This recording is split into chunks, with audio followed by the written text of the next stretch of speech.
भूत झालं भूत. कारण जो जन्माला आल्यानंतर मरणी मेला तर तो वैकुंठात जाईल किंवा कुठंतरी जाईल किंवा नरकात जाईल, दोन ठिकाणी.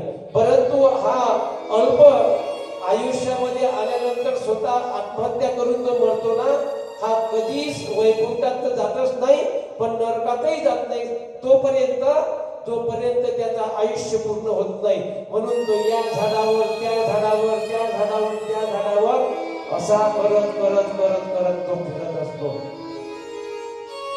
मग याचा झाला भूत, ज्याला प्रेत आत्मा म्हणतो आपण. मग प्रेत झाल्यानंतर मग ते प्रेत इकडून तिकडे तिकडून इकडे लोकांनी भेवाळत होतं. मग एक दिवस काय झालं, गोकर्ण काशीला गेल्यानंतर काशीवरून आलाय.